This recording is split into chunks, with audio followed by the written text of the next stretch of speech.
Irmãos e irmãs, a gente aqui na nossa igreja, graças a Deus, nós conseguimos superar alguns tabus.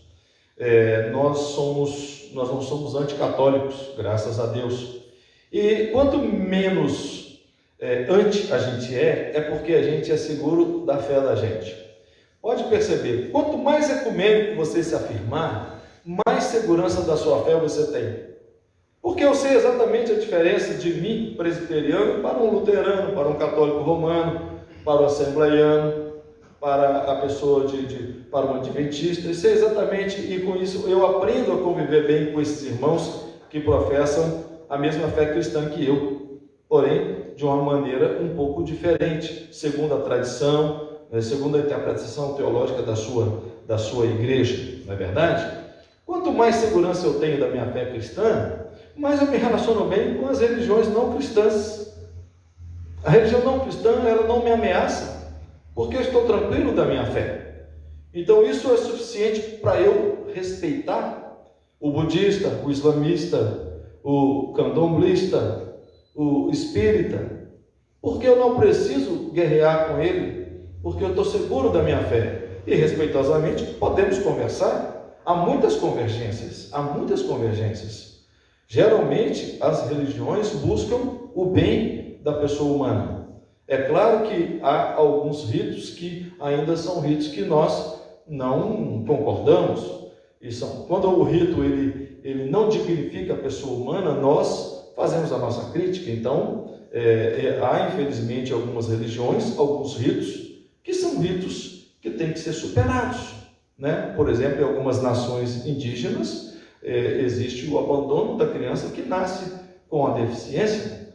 Então nós acreditamos que é possível que cheguemos um dia a um acordo, que essas nações indígenas entendam que uma criança com deficiência não é uma criança imprestável, né? Mas isso no mundo grego também existia. Quando uma criança no mundo grego nascia com deficiência, ela era jogada do alto de um penhasco porque tinha deficiência.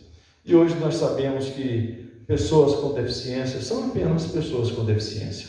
Elas têm 1001 outras potencialidades e às vezes têm muito mais habilidades do que nós, que não temos nenhuma deficiência física ou visual ou coisa que o valha. Por que eu estou dizendo tudo isso? Porque ontem, a cristandade, parte da cristandade, comemora um dia muito especial que é chamado Dia de Reis, que é da tradição dos irmãos católicos.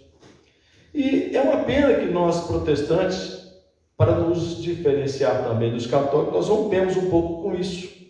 Mas foi tão bonito lá na Praça da Liberdade, quando o Maurício Tizumba estava lá, né, mais vários outros grupos de congado, porque é uma festa bonita, que é uma festa que mistura a tradição africana também com a tradição cristã, e o personagem central dessa festa é Jesus Cristo. Por que Dia de Reis? Porque é o dia da Epifania, é o dia em que nós comemoramos a Epifania, é o dia em que os sábios do Oriente foram visitar o Senhor. E tudo isso tem embasamento bíblico. Hoje, o texto que nós vamos ler, ele está profundamente amarrado com dois outros textos. Um é texto profético, Isaías 46, 1 a 6. Eu não vou ler, mas Isaías 46, 1 a 6, fala que reis de outros povos, gente de todas as nações, iriam em direção àquele que haveria de vir. Estou simplificando. Dariam a ele glória, dariam a ele reconhecimento. Isso é Isaías 46. O outro texto é Mateus 2, 1 a 12.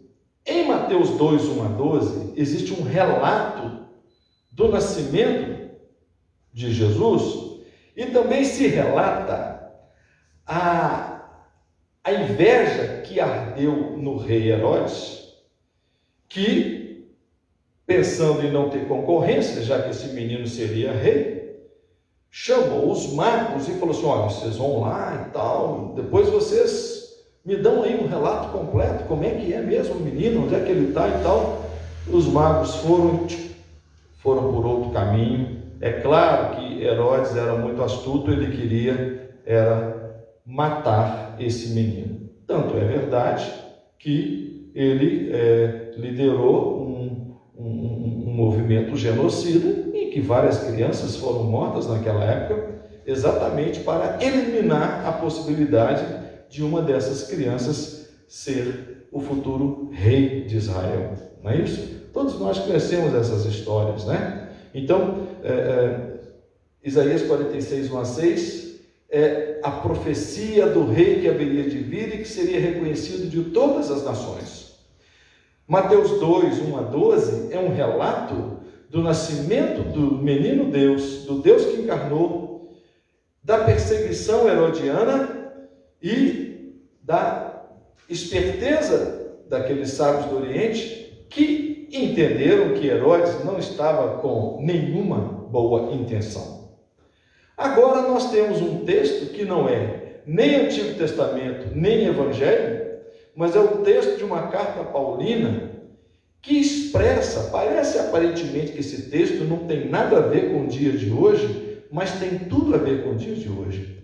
Porque agora nós entendemos o que essa profecia de Isaías e o que aquele fato ali dos sábios do Oriente terem ido visitar aquele menino, o que significa a profecia, o que significa os sábios do Oriente para nós hoje. Por isso eu peço a você que abra sua Bíblia em Efésios 3, 1 a 12.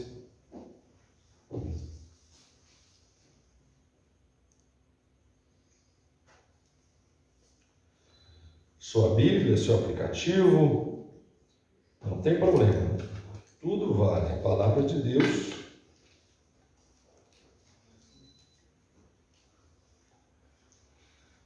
Efésios 3, 1 a 12,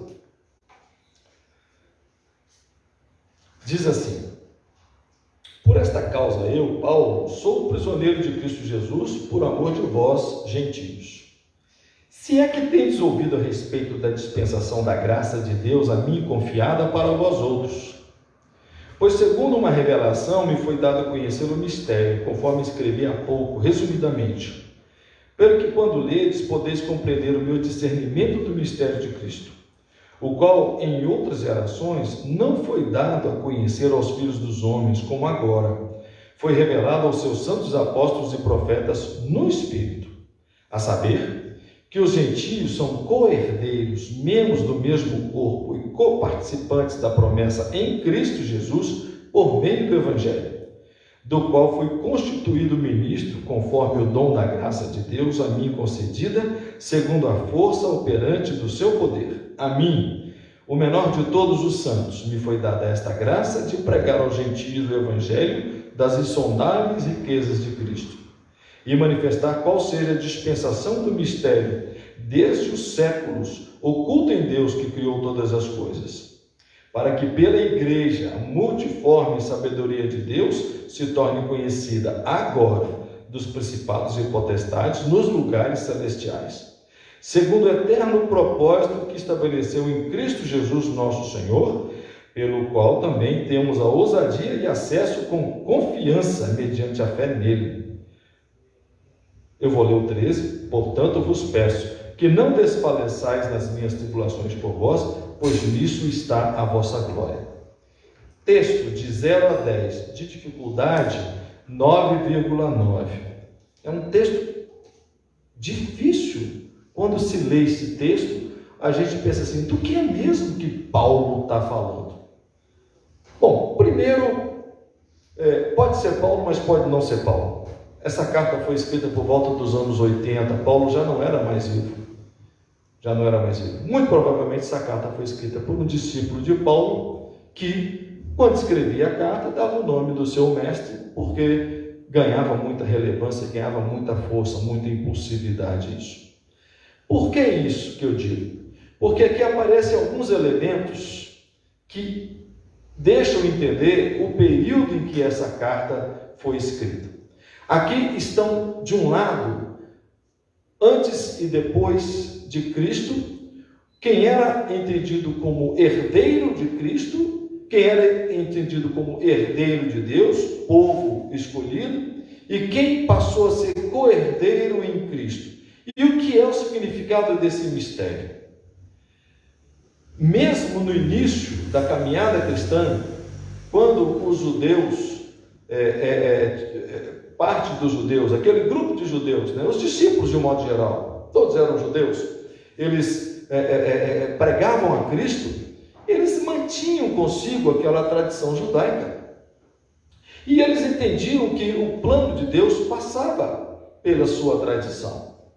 Até que veio o apóstolo Paulo, e com uma visão totalmente diferente, ele chamou a atenção dos discípulos, dos apóstolos em Jerusalém, dizendo: olha, esse evangelho não é para ser levado da maneira como vocês estão levando. Ou seja, o evangelho de Cristo não é uma subseção do judaísmo, mas o evangelho de Cristo é para todos.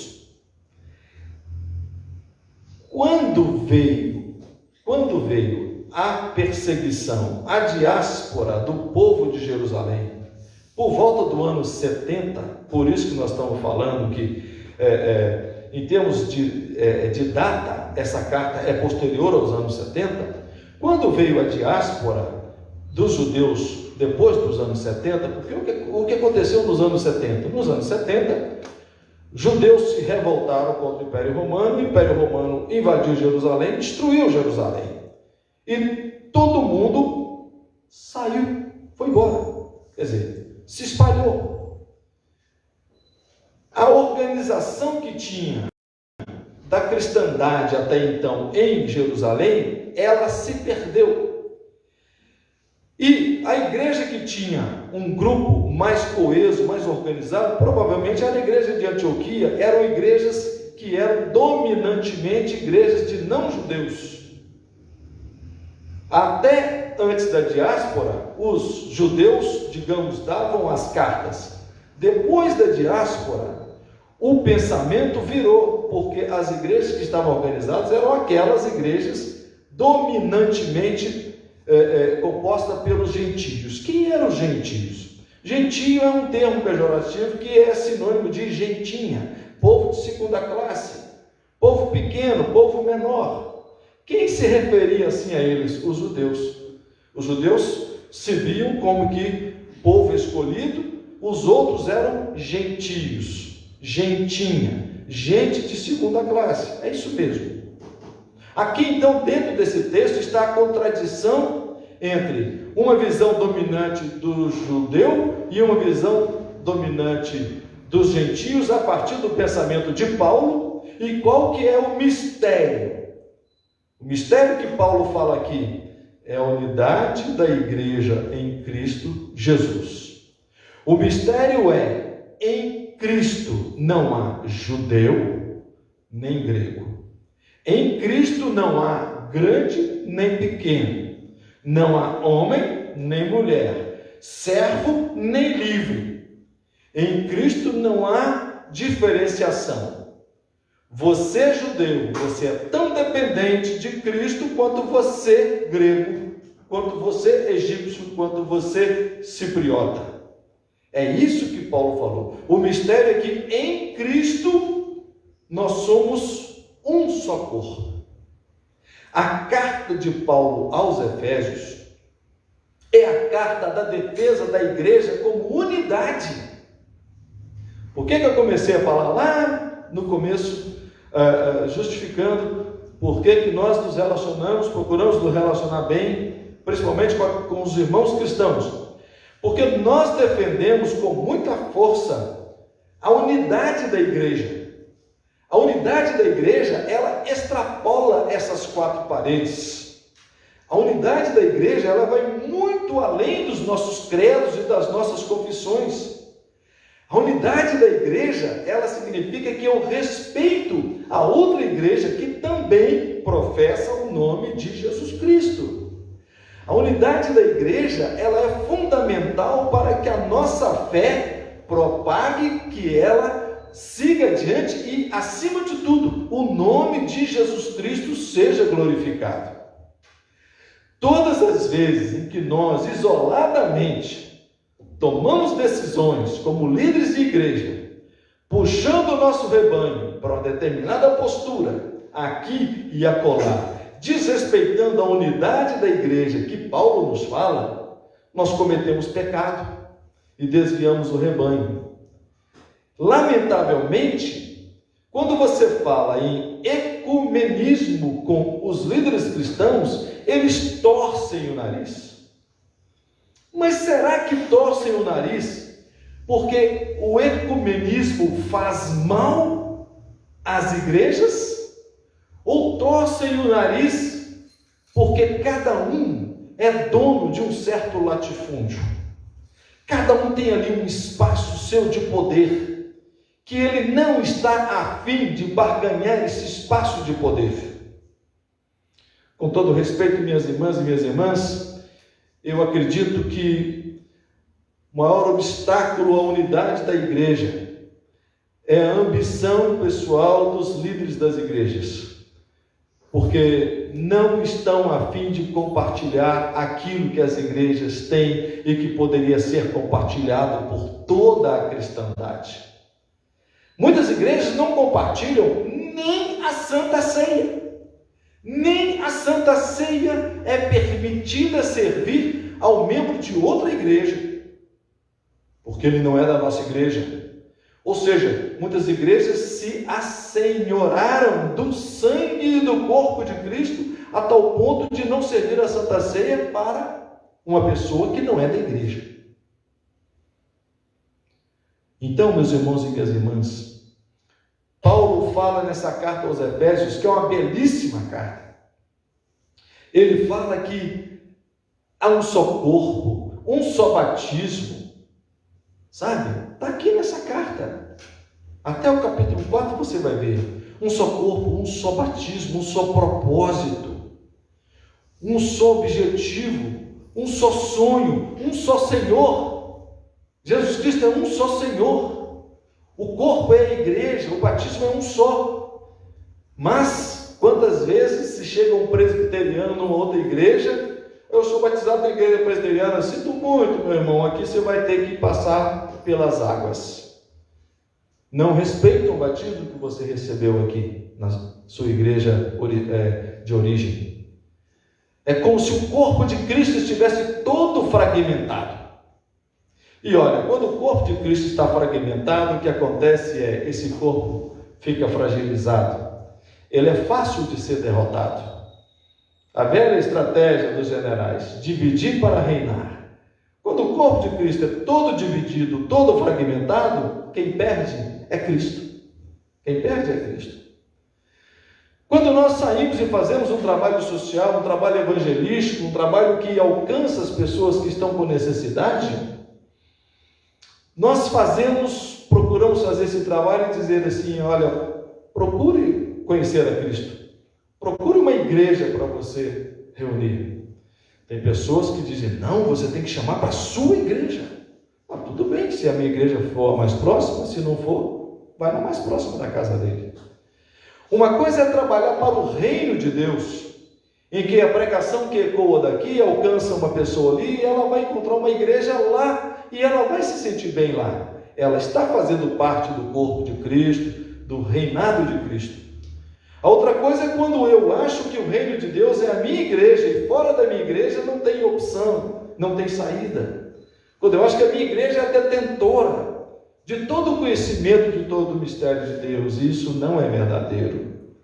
Isso Paulo fala aqui. Paulo deixa bem claro para os Efésios. Desde o fundamento dos apóstolos, ele cita aqui aqueles que vieram antes, os que predecederam, né? Ele fala, olha, esses não tinham conhecimento completo, agora vocês têm, porque o mistério é, Cristo une a todos, gentios e judeus, e ele une a todos na igreja, em um só propósito, em uma só unidade. O que isso tem a ver com a Epifania? Tem a ver que povos não judaicos, homens não judeus, foram e ofereceram àquele menino presentes. Foram e reconheceram naquele menino a sua grandeza. Enquanto o rei dos judeus, Herodes, queria matar aquele menino, homens sábios reconheceram naquele menino o Salvador que Deus tinha mandado ao mundo. E Deus reúne naquele menino toda a humanidade. Toda a humanidade pertence a Deus, como diz o Salmo 24. E Isaías 46, ao profetizar, dizendo que todos iriam até ele, levariam seus presentes, ofereceriam suas honras, ofereceriam seu ouro, incenso, mirra, reconhecendo em Jesus Cristo a sua glória e a sua majestade.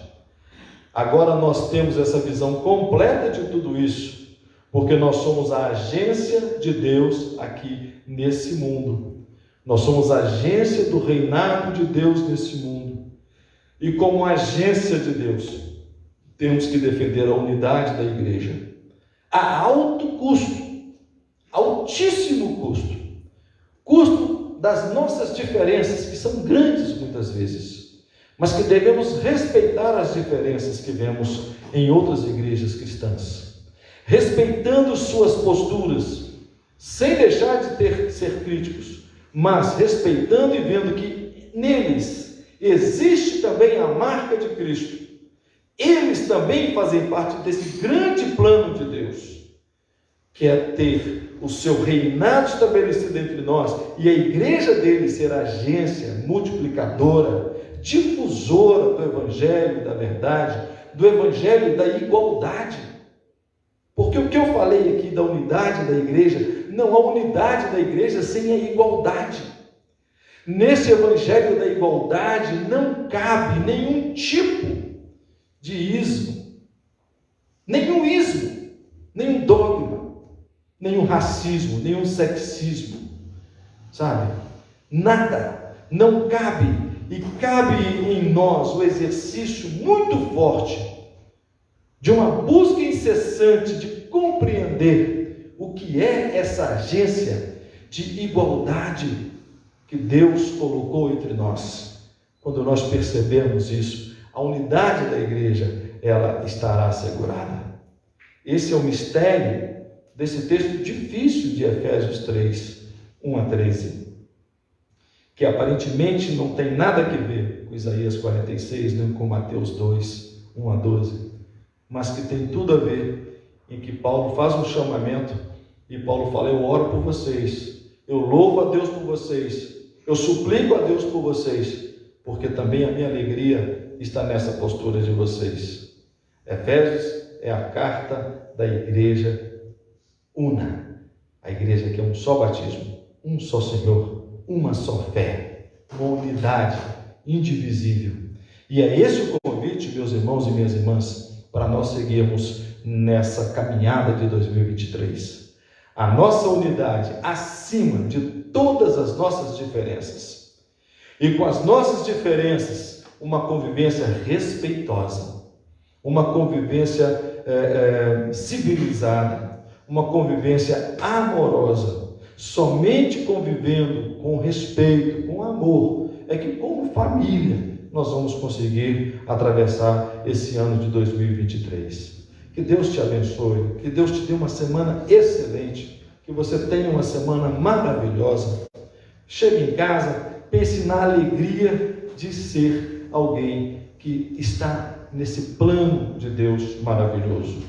Quero contar a vocês uma coisa que não é dessas coisas que acontecem e a gente fica assim: Deus, como é que esse negócio acontece?